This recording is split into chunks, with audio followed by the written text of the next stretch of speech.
নমস্কার বন্ধুরা, প্রিয়ম রেফ্রিজারেন্স জব থেকে আমি সমীর হালদার একটি নতুন ভিডিও নিয়ে আপনাদের সামনে চলে এসেছি। সামনেই গ্রীষ্মকাল আসছে, তো সকল এসি ইউজারদের উদ্দেশ্যে আমার একটাই কথা যে যে পরিমাণে এই এসিটার মধ্যে আপনারা ডাস্ট দেখতে পাচ্ছেন বা ময়লা দেখতে পাচ্ছেন, এই ময়লাটা আপনারা করবেন না। কারণ এত পরিমাণে ময়লা হওয়ার জন্য এসিটি অতিরিক্ত সময় চলবে আপনার রুমকে ঠান্ডা করার জন্য, এবং আপনার যে ইলেকট্রিক বিলটা সেটাও পরিমাণের তুলনায় অনেকটাই বেশি আসবে। তো সকল কাস্টমারের উদ্দেশ্যে বা এসি ব্যবহারকারীদের উদ্দেশ্যে আমার একটাই কথা যে আপনারা এই পরিমাণের নোংরা এসি করবেন না। যতটা তাড়াতাড়ি সম্ভব আপনারা এসি সার্ভিস করে নেবেন, তাতে কারেন্ট কনজাম কম হবে, ইলেকট্রিক বিলটা আপনাদের কম আসবে এবং মেশিনটার ওপরেও প্রেশার কম পড়বে। তো আমি সেই জন্যই বলি যে বছরে 2টি করে সার্ভিস অবশ্যই আপনারা আপনাদের বাড়ির এসি বলুন বা দোকানের এসি বলুন, যেই এসি বলুন, দোকানের এসি ক্ষেত্রে আমি তো বলবো যে 4টে করে সার্ভিস করুন, তাতে এসিটা আপনার খুব ভালো থাকবে কন্ডিশন, এবং ঠান্ডাটাও খুব তাড়াতাড়ি হবে, এবং ঠান্ডা তাড়াতাড়ি হলে ন্যাচারালি আপনার ইলেকট্রিক বিলও কম আসবে। তো এইটি একটি ডাইকিংয়ের নন ইনভার্টার এসি। দেখুন কী পরিমাণে এর ভেতরে নোংরা হয়েছে। তো আমি গিয়েছিলাম, এটি একটি মেডিসিন শপ, সার্ভিস করতে গিয়েছিলাম। তো সার্ভিস করতে গিয়ে দেখি যে কী পরিমাণে এর ভেতরে নোংরা জমে আছে। যাই হোক, আমি এটাকে প্রথমে ক্যাবিনেটগুলোকে ওপেন করে নিই। ওপেন করানোর পরে আপনাদের দেখাচ্ছি, দেখুন এই ক্যাবিনেটের কী অবস্থা। প্রথমেই দেখালাম যে কুলিং কয়েলের কী অবস্থা। এবার দেখুন এই ফ্ল্যাপারগুলোর কী অবস্থা, যেগুলো হাওয়ার ডিরেকশানকে, হাওয়ার ফ্লোকে ওপর নিচ করে।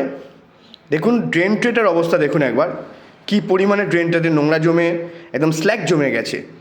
এই স্ল্যাগ জমে যাওয়ার কারণে অনেক সময় রুমের ভেতরে জল পড়ে, কারণ এই স্ল্যাগ যখন জমে যায় তখন ড্রেন ট্রেটা ব্লক হয়ে যায়। ব্লক হয়ে গিয়ে এসির যে জল, কুলিং কয়েলের জল, সেই কুলিং কয়েলের জল এই ড্রেন ট্রেটা ওভারফ্লো হয়ে ঘরে পড়তে থাকে।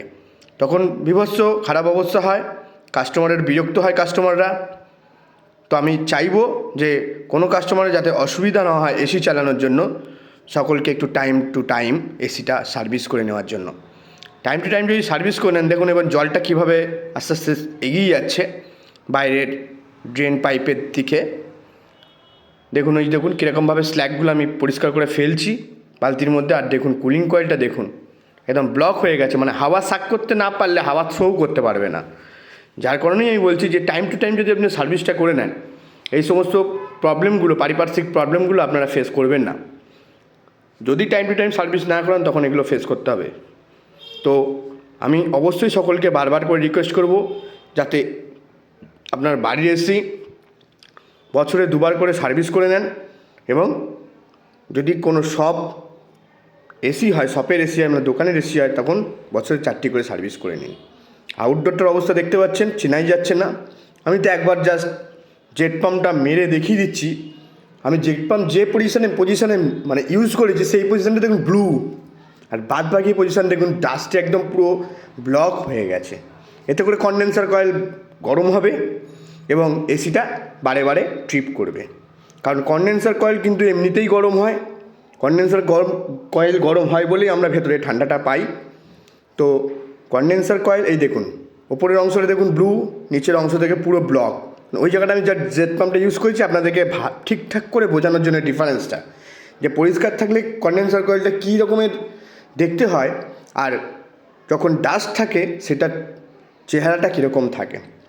এটি একটি ডাইকিংয়ের ডেকটনের মেশিন, দেখতেই পাচ্ছেন বন্ধুরা আউটডোর। এটা আমি এবার সার্ভিসটা করার পরে দেখুন দেখতে কীরকম দেখতে হয়েছে। আর আগেও আপনারা দেখেছিলেন কীরকম দেখতে ছিল ডাস্ট অবস্থায়।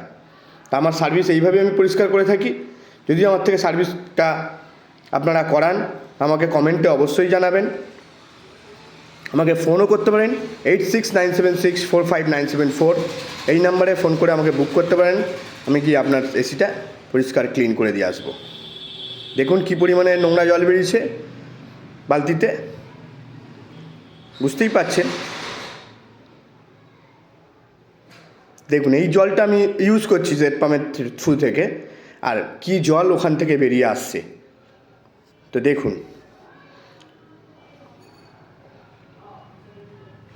দেখতেই পাচ্ছেন পুরো, মানে আমি ওপেন করে দিই যাতে ড্রেন ট্রে থেকে শুরু করে ড্রেনের যে ফানেলটা যে সেটাও আমি একটা ফানেল ব্রাশ ইউজ করি যাতে ড্রেনের ভেতরে এই পাইপ পর্যন্ত আমার ফানেল ব্রাশটা চলে যায়, যাতে পুরোটা পরিষ্কার হয়। এবং ক্লিন করার পরে দেখুন এসিটার কী চেহারা হয়েছে, আগে কী চেহারা ছিল, আফটার সার্ভিস কী চেহারা হয়েছে আপনারা নিজেরাই দেখতে পাচ্ছেন দর্শক বন্ধুরা।